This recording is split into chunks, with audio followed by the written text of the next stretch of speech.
Bonjour et bienvenue à cette mise à jour mensuelle de la stratégie microcap de Rivemont pour le mois d'avril 2023.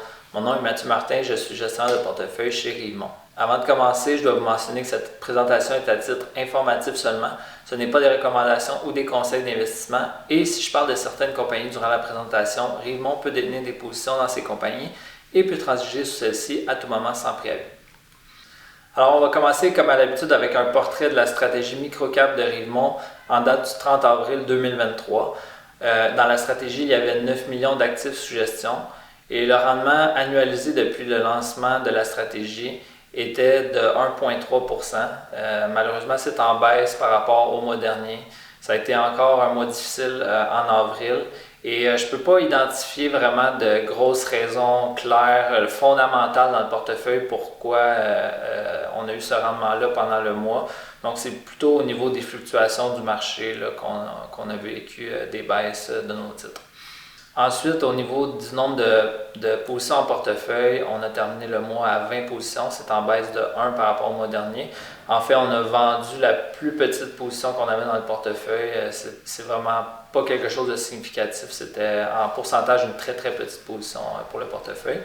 Et finalement, au niveau de la concentration, on avait 56% investi dans les 5 plus importantes positions. C'est en hausse un petit peu par rapport au mois dernier, principalement dû aux fluctuations du marché. Maintenant, au niveau de la stratégie d'investissement, la première chose dont j'aimerais vous parler, c'est en fait vous donner un petit résumé de notre participation à la conférence Planet Microcap Showcase qui avait lieu à Las Vegas à la fin du mois d'avril. Ça a été un super bel événement, très productif. En fait, moi, pour commencer l'événement, j'étais conférencier sur un des panels éducatifs la première journée. Et ça s'est super bien passé. J'ai eu plein de bons commentaires à la suite de la présentation.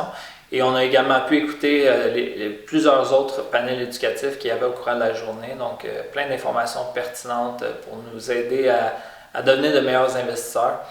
Ensuite, la deuxième journée, c'était les présentations des entreprises. Donc, on a pu regarder plein de présentations au courant de la journée, essayer de découvrir des nouvelles idées d'investissement, aller voir des compagnies qu'on connaît un peu moins.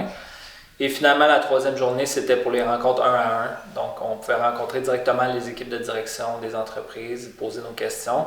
On a eu 12 rencontres avec différentes compagnies. Il y en a certaines dont on est actionnaire dans la stratégie microcap et d'autres sur lesquelles on commençait à faire un petit peu plus de recherche, de la recherche un petit peu plus poussée. Alors, de façon générale, très intéressant. Ça nous a permis d'augmenter la conviction dans certaines des compagnies qu'on détient. Pour certaines autres, malheureusement, ça a diminué notre conviction. Finalement, on a découvert quelques nouvelles idées. Donc, ça vient renflouer un peu notre liste d'entreprises sur lesquelles on veut faire plus de recherches dans les prochaines semaines. Ensuite, je vais vous donner une mise à jour sur les résultats financiers de nos entreprises. Je vous avais parlé le mois dernier qu'on commençait à voir les entreprises publier leurs états financiers pour l'année 2022. Il y en avait quelques-unes en mars, il y en a eu d'autres en avril. De façon générale, je dirais que c'était assez mixte. On a eu des bons résultats, des moins bons. Pour ceux qui sont... Pour les résultats qui étaient moins bons, en fait, le challenge quand on investit dans les microcaps, c'est que c'est pas des entreprises qui sont matures. C'est des entreprises qui peuvent avoir des fluctuations d'un trimestre à l'autre. Parfois, c'est seulement dû, par exemple, au timing d'une commande qui a été décalée de quelques semaines ou un gros client qui a passé une commande un peu plus tard que prévu. Donc, notre défi en tant qu'investisseur, c'est de déterminer est-ce que les résultats qu'on considère mauvais sont une réflexion de la thèse d'investissement à long terme qui est brisée ou c'est seulement une question de délai et finalement la thèse d'investissement, la trajectoire de croissance reste toujours la même à long terme. Donc pour certaines des compagnies qui ont publié des résultats en dessous de nos attentes, on a pris la décision que c'était probablement mieux de les vendre. On n'avait pas assez de conviction dans notre thèse d'investissement à long terme pour ces entreprises-là.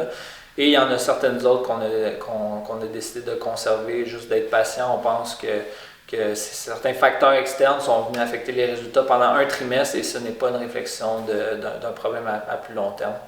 Donc, de façon générale, je vous dirais les compagnies qu'on a décidé de vendre. C'est des petites positions, c'est des positions dans lesquelles on n'avait déjà pas une très très haute conviction à la base et ça ne devrait pas nécessairement affecter outre mesure les rendements du portefeuille.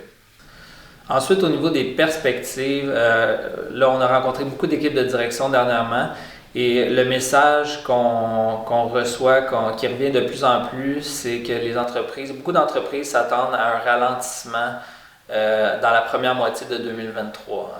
On a beaucoup dans les médias, on entend beaucoup parler de récession potentielle à venir.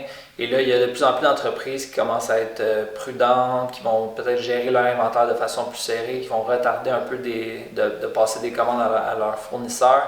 Alors, les entreprises micro-cap, qui sont parfois des fournisseurs pour d'autres entreprises, vont commencer à être affectées, à avoir des ralentissements.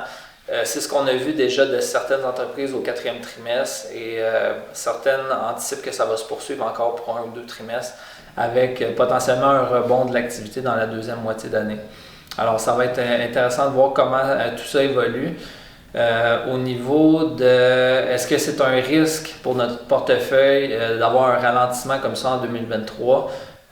Oui et non, parce que je pense que les valorisations de nos titres reflètent déjà une anticipation que les fondamentaux vont vraiment se détériorer en 2023. Là, si on regarde les valorisations dans leur contexte historique, sont extrêmement basses en ce moment. Même on pourrait dire dans certains cas complètement déconnectées de la réalité.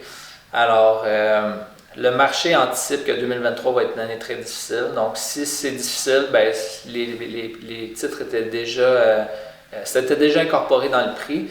Et si finalement la récession, le ralentissement économique n'est pas aussi pire que prévu, ben, probablement que là, ces titres-là vont commencer à se réévaluer à la hausse et les multiples de valorisation vont revenir vers leurs normes historiques. Alors, je pense qu'on a quand même une très belle marge de sécurité dans le portefeuille actuellement, malgré que 2023 pourrait avoir une certaine détérioration des revenus et des profits de façon temporaire. Et en terminant, j'aimerais vous inviter à notre prochain événement, le cocktail 5 à 7 Rivemont Microcap, qui aura lieu mercredi prochain, le 10 mai à 17h. On fait un spécial sur le Clean Tech ou les technologies propres. Et prenez note qu'on a changé de salle. Pour ceux qui sont déjà venus à nos événements dans le passé, on faisait ça à l'Hôtel Bonaventure. Maintenant, on a changé pour l'espace 914. C'est tout près de l'Hôtel Bonaventure. Je vous invite à consulter le lien Eventbrite que je vais mettre en bas de la vidéo, dans la description. Et vous pouvez avoir tous les détails et également vous pouvez vous inscrire. On limite l'événement à 50 personnes. On a déjà plus de 30 billets vendus. Donc, si ça vous intéresse, attendez pas à la dernière minute. Allez sur Eventbrite et réservez votre billet dès maintenant. Alors, j'espère vous y voir. Et c'est tout pour la mise à jour du mois d'avril. Alors, je vous remercie de votre écoute encore une fois. Je vous invite à visiter le site web rivemont.ca si vous voulez avoir plus d'informations sur nos stratégies. Et également, vous pouvez me contacter pour toute question que vous avez sur la stratégie microcap. Alors voilà, je vous reparle le mois prochain.